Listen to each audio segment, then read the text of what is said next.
Hi, this is Sandy from Guild Portal, and I have Aaron here. Hi. We're doing a radio style video thing. Only without training and personality. Oh, Well, she's got personality. Yeah, he's got the bad jokes. Mm. Anyway, so here we are, and I thought since I had Aaron here hostage, I would hand him the headphones and make him do a video on custom style sheet settings. I have a book, Enter Paranormal Fantasy title here, that I will read while you do this.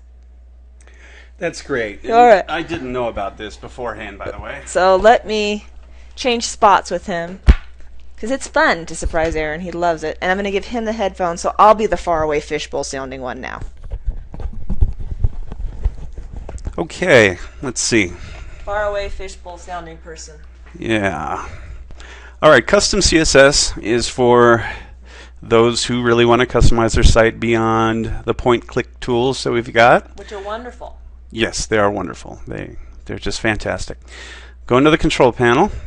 And then it's under Custom HTML and Script and Custom CSS. Now, none of this is supported because I do the most support and I don't know custom. Yeah, we really can't do a whole lot of support with Custom CSS or HTML and JavaScript because that's, us troubleshooting other people's code, and we've got a pretty full plate troubleshooting our own. Up along the top here in the Custom CSS screen, you've got View Standard. What? Is this for all guilds? Free and paying guilds, or do I have to? No, this is for all guilds, okay. Free and paying. I know not all sites are doing that, so no, that wasn't contrived at all. All right, so let's see. Along the top here, you've got View Standard Guild Portal CSS class listing, and it's got, I think, a pretty updated list of the classes that we use in our rendering of everything. I tried to group them so they make sense. So, for example, the page wrapper. The page wrapper is this line right here, and that line right there. Everything in between is contained inside the page wrapper. Let's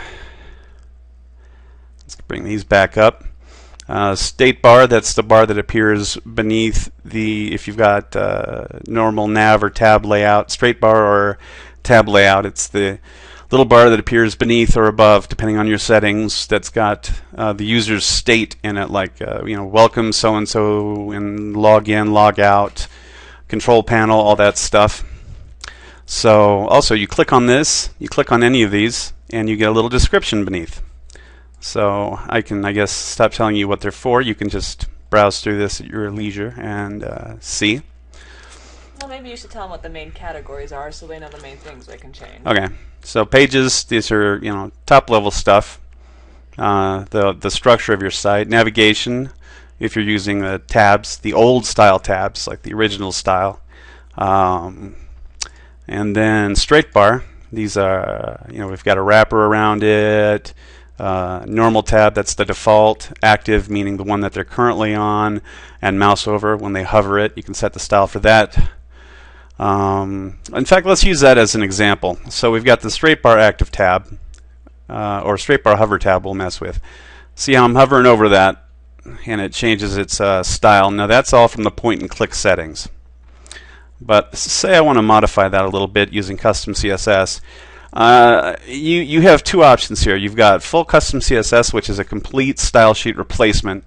Most people probably don't want to start out doing that because in order to, you really have to cover all the styles. Everything that's listed, you probably want to cover. You'd probably want to start with an existing theme, download the CSS file from the HTML source, get the URL from that, and then paste all the contents in here and start editing that manually or into a CSS editing program of your choice, using our HTML to preview it in real time.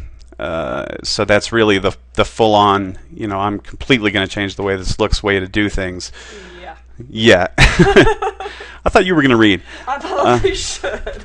What you probably want to start out with doing, though, is CSS additions to standard. And that lets you override the styles that are rendered by default using the point and click stuff.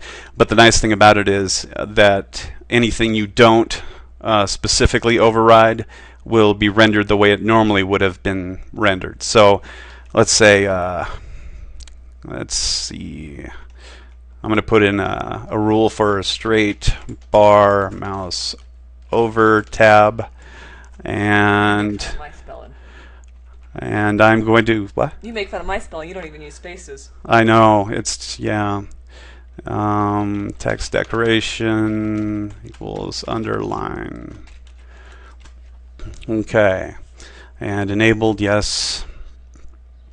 And I get a little warning here saying, you know, if you have a custom style sheet enabled, other settings you change may not be visible on your pages. And it means the point and click tools. So you see when I hover over these, there's no text decoration underline under them. Yeah. But now, there it is.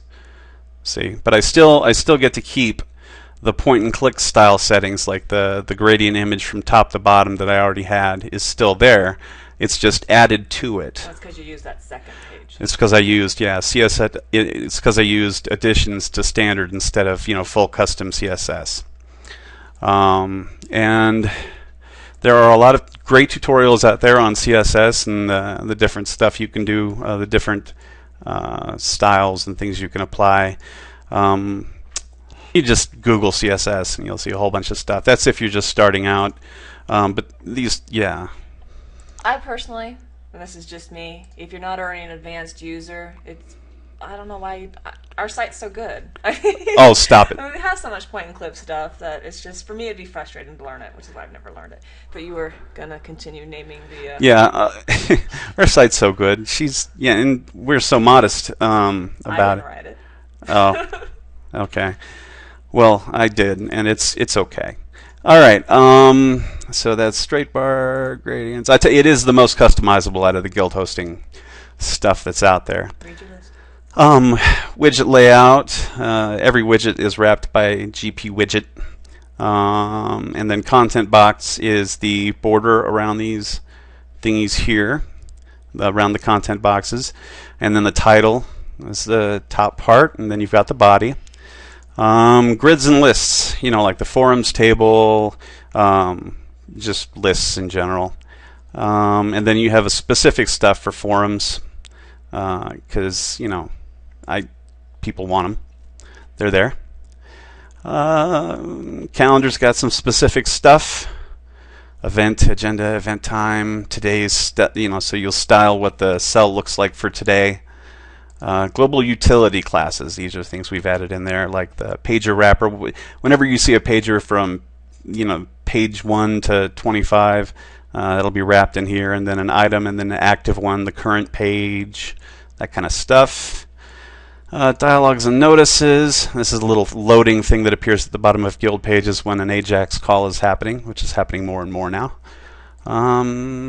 Filters, opacity filters. Yeah, like if you want to override what opaque 70 means, it just means we've got 1, 2, 3, 4, 5, 6 levels of opacity here. But if you want to make it twice as transparent as it currently is, then you can do that just by replacing the settings for these class names, but just use the same class names. And I think that pretty much covers at least CSS additions to standard. Yep. Anything else there? No, I don't know anything about it. You didn't get much. Then it completely covers CSS. And, I'm sure there's several of our users that'll tell you lots of stuff you've missed. Yeah, probably. Madi, probably. I expected it to take longer. I didn't get any pages. Yeah, you didn't get any reading done at all. But I appreciate you doing that, especially on the spot like that for our mystery scare Aaron do his own video by himself. Yeah, I'm stuttering. I've got like a little tremor in my voice and everything like that. It's performance anxiety. Wow. Okay. Thanks for watching, and thank you for choosing Guild Portal as your Guild's home on the web. And I can't believe she just said that. They don't have a pill for that, not for CSS performance anxiety. I've got CSS dysfunction. Yeah, I certainly do. All right. Goodbye.